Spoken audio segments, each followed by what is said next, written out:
Els formularis són un dels tipus de documents que podem crear a través del nostre Google Drive. Bàsicament és una eina per la recollida d'informació i que és especialment útil com a registre o per crear enquestes i analitzar fàcilment les dades que obtindrem. Tocant a l'idioma, òbviament depèn de Drive, perquè és un document més de Drive, així que si ja tenim configurat el nostre Drive en llengua anglesa, no hem de preocupar-nos. Anem doncs a crear un formulari, Create, Form, i podem començar canviant el nom del formulari. Anem a posar-li formulari de prova. El deixem i el tenim ja aquí al nostre Drive. Ara s'actualitzarà el nom de manera automàtica. Ja el tenim. I com veiem aquí el que tenim són preguntes que nosaltres li farem a les persones que responguin. Però tenim diferents tipus de preguntes i això és el que passem ara a analitzar.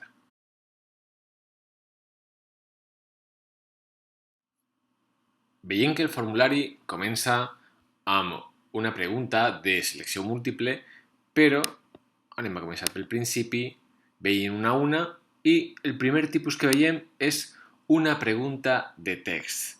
És a dir, aquí podem posar una pregunta, per exemple, com escrigui vostè el seu nom. És una pregunta per la que esperem una resposta ben curta, que més o menys pugui caber aquí. Aquí podem posar, per exemple, una petita ajuda. Normalment a les preguntes podem fer això, una cosa així com posar un exemple, si volem, i una vegada el tenim, li donem a Fet i així és més o menys com quedaria. Això, de tota manera, és la visió per editar. Després, més endavant, analitzarem com es veu la versió definitiva, com dirà la persona que respongui el formulari.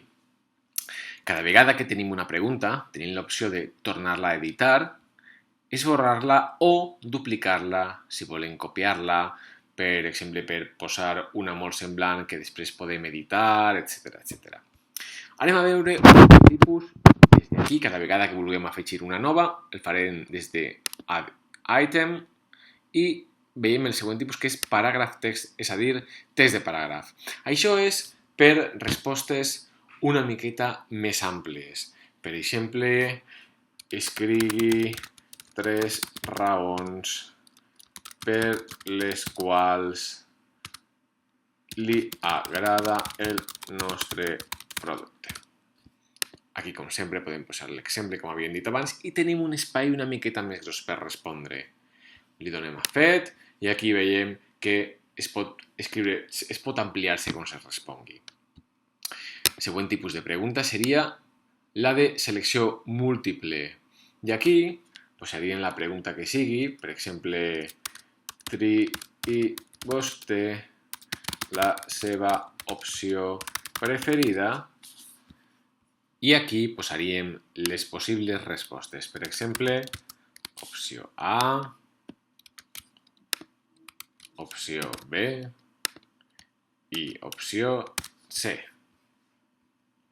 Li donem a Fet i es pot triar una de les possibles respostes. Una cosa molt important és que si es tracta d'una pregunta de resposta múltiple, la persona que respongui només pot triar una de les possibles opcions. Li donem a Fet i anem a veure el quart tipus de pregunta possible, que seria la de caselles de selecció. En principi, funciona d'una manera molt semblant a la pregunta de selecció múltiple. Anem a posar el mateix encapçalat. Triï vostè la seva opció preferida. I ara podem posar també, com abans, opció A, opció B i opció C. Li donem a Fet i la diferència és que ara la persona responent pot triar més d'una opció a la vegada o fins i tot pot triar-les totes si li convé. Per cert, una opció molt interessant tant a les preguntes de caselles de selecció com a les de selecció múltiple, és a dir, les del tipus anterior, és la possibilitat d'afegir l'opció de altre. És a dir, nosaltres li oferim al responent diferents opcions, però potser n'hi ha una altra que nosaltres no hem contemplat. Així, el responent podrà seleccionar un altre i tindrà un espai de text per a fer un afegit ell mateix. Seguim. Anem a veure el cinquè tipus, que seria triar d'una llista. El funcionament és una vegada més molt semblant a les dues anteriors. Posem una altra vegada, triï vostè la seva opció preferida i posem opció A, opció B i opció C. La diferència és que la persona en respondre triarà d'un desplegable. Ara no el podem veure perquè estem en la versió d'edició, però més endavant veurem com queda la versió definitiva. Anem a veure un altre tipus de pregunta, les d'escala, perquè el responent avaluï, valori a dins d'una escala què li sembla, la seva opinió. Per exemple, valori quan li ha agradat el nostre producte. L'escala podem fer-la per defecte surt de l'1 al 5, però la podem fer, per exemple, de l'1 al 10 i dir que 1 és poc i 10 és molt. Aleshores, el responent seleccionarà el valor que cregui convenient. Un altre tipus de pregunta, la graella.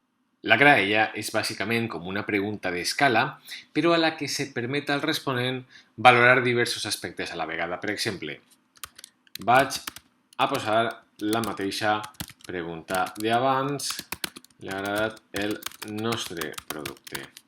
I posem que a les fileres anem a valorar diferents aspectes. Per exemple,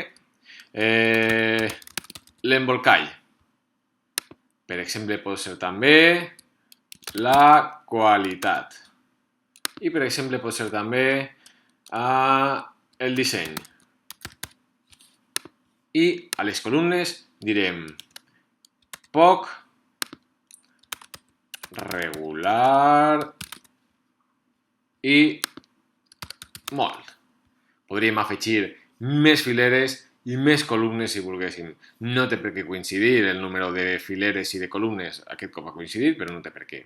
Li donem a fet i veiem que la persona responent pot avaluar diferents aspectes segons pensi, segons la seva opinió. Un altre tipus de pregunta, la de data. Per exemple, una típica podria ser indiqui la seva data de naixement. Podem incloure l'any o no, també l'hora, la deixem així, i aleshores, des d'aquí, el responent triaria una data concreta. Finalment, un altre tipus de pregunta és l'hora. Podríem fer, per exemple, en comptes de preguntar per una hora concreta, podríem preguntar també per una durada. Doncs, per exemple, aquí quan es pregunta per una hora concreta, assenyali a quina hora s'aixeca vostè tots els matins, o la durada, doncs, per exemple, indiqui quant de temps inverteix en desplaçar-se fins a la feina. I aleshores el responent podria triar una durada determinada. Bé, aquests són els tipus de preguntes de què disposem, però a banda de les preguntes tenim altres elements que ens ajudaran a confeccionar el nostre formulari. I és el que passem a veure ara.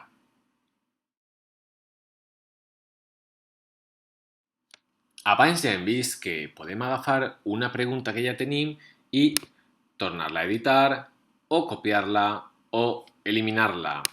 A banda d'això, moltes vegades ens interessarà canviar l'ordre de les preguntes i podem fer-lo arrossegant-les d'una part a una altra del formulari. Una qüestió molt interessant és també si, per exemple, volem que la pregunta es respongui de manera obligatòria, que no es pugui deixar en blanc. Per això, seleccionarem l'opció corresponent. Més coses que podem afegir al nostre formulari. Doncs, per exemple, imatges. Podem pujar una imatge que ja tinguem o posar una adreça, un enllaç de la xarxa on sapiguem que n'hi ha allotjada una imatge, cercar entre els nostres àlbums o el nostre Drive o directament fer una cerca a Google Images, per exemple, un magatzem i puc triar la imatge, es carrega i automàticament m'apareix. Jo la imatge la puc redimensionar i canviar l'orientació. Puc posar fins i tot un títol, per exemple, magatzem. I podria, si volgués, afegir a sota una pregunta referida al magatzem o a la imatge. De la mateixa manera, puc afegir vídeos fent una cerca o posant, per exemple, un enllaç on sàpiga jo que n'hi ha allotjat un vídeo a YouTube i, per exemple, doncs ara buscarem un vídeo relatiu a la logística. Posem això, triem el vídeo i es carrega i el mateix. Jo puc canviar l'orientació, puc, per exemple, més a sota posar una pregunta referida al vídeo, etc etc. Més elements amb els que podem jugar a l'edició del nostre formulari. Els encapçalats de secció. Normalment ens interessarà agrupar les preguntes d'un formulari de manera homogènia, dividint-les per seccions. Aleshores, jo el que faré serà, per exemple, posar aquí disseny per qüestions relatives al disseny del producte. Això no és més que una capçalera. Jo el puc moure a aquella part del formulari on correspongui. Per exemple, aquí, a partir d'aquí comença la secció de preguntes referida al disseny i puc afegir tantes capçaleres com em convingui. Una altra opció realment molt útil és el salt de pàgina. Per què volem crear diferents pàgines a dins d'un mateix formulari? Doncs perquè és especialment interessant en arribar a determinades preguntes que, en funció de la resposta que tinguem, porten l'entrevista en una o en una altra direcció. Per exemple, posem per cas que tinc una pregunta que necessàriament ha de ser de resposta múltiple o de triar d'una llista. Ara explicarem per què. Posem la de resposta múltiple. Posem consumeix vostè peix de manera habitual i les possibles respostes serien que sí o que no. I hem d'assenyalar aquesta opció, anar a una pàgina concreta basant-nos en la resposta. El que en cal ara és fer servir el salt de pàgina per crear les pàgines corresponents a les que anirem depenent de la resposta. Vaig aquí i vaig a posar salt de pàgina i per simplificar posarem sí en cas afirmatiu, vaig a afegir un altre salt de pàgina, no en cas negatiu. Vinc aquí i vaig a editar la pregunta d'abans i diré que en cas afirmatiu anirem a la pàgina del sí i en cas negatiu anirem a la pàgina del no. Si fins i tot no ens interessa continuar amb el formulari, amb l'entrevista, en cas de que ens responguin negativament, podem posar Submit Form, és a dir, directament ja enviar el formulari perquè hauríem acabat. I a partir d'aquí, en cadascuna de les pàgines, podem començar a afegir noves preguntes relatives al consum de peix o al no consum de peix, per exemple, quines són les raons per no consumir, quins són els aliments substitutius, etc. etc. A l'opció de que sí, doncs amb quina freqüència el menja, etc. etc. Perquè dèiem abans que necessàriament per fer servir aquesta opció del salt de pàgina necessitem preguntes de resposta múltiple o de triar d'una llista? Doncs perquè són aquelles preguntes que obliguen al responent a triar només una opció. Aleshores, depenent d'aquesta opció, aniríem a una part del formulari o a una altra. Si fessin servir un altre tipus de pregunta que permet assenyalar més d'una opció, és impossible que anem a una pàgina o a una altra depenent de la resposta perquè tenim diverses respostes alhora. Més opcions a l'hora d'editar el nostre formulari. Doncs, per suposat, canviar l'aparença. Des d'aquí podem triar quin model ens agradaria que tingués. la versió definitiva? Doncs en per cas, aquest mateix,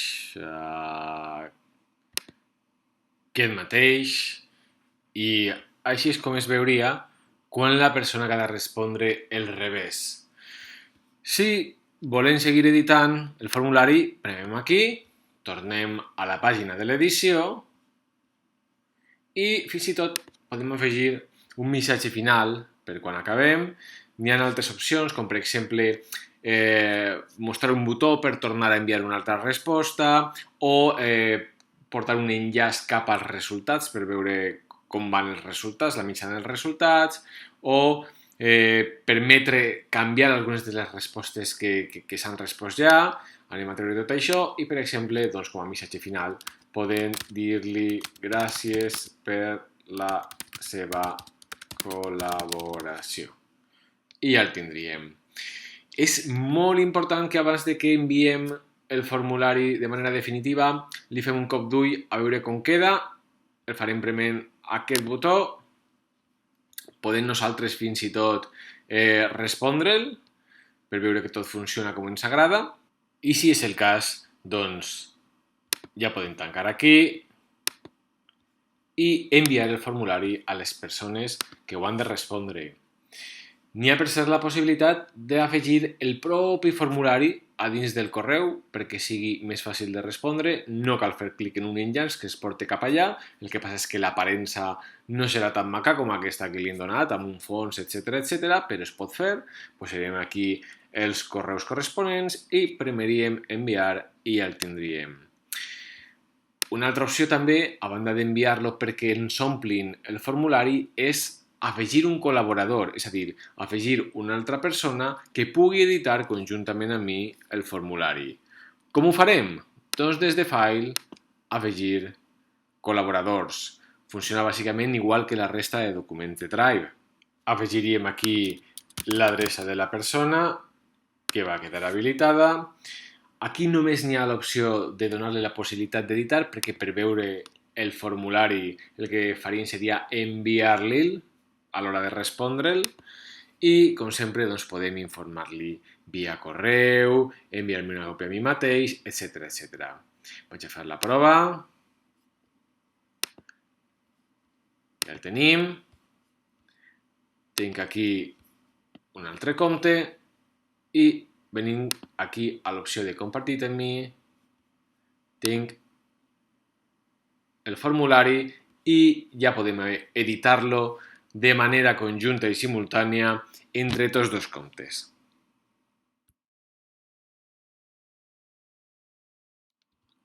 Un cop enviem el nostre formulari, on van a parar totes les respostes? Bé, veiem aquí el botó per a veure les respostes i ens demana si volem que es creï un full de càlcul de manera automàtica. També podem fer servir un full de càlcul que ja tinguem o fins i tot podem mantenir les respostes a dins del formulari, però és una opció que no interessa en principi. El que s'interessaria és crear un nou full de càlcul, li donaríem a crear i apareix de manera automàtica i de moment, si entrem al full de càlcul, el que podem veure és que està buit encara, és a dir, com que encara no hem rebut cap resposta, doncs en principi està buit. El que podem fer és, si de cas, fer una prova i veure com s'afegeixen als registres. Vaig a respondre una miqueta a l'atzar, de qualsevol manera. Diferents respostes.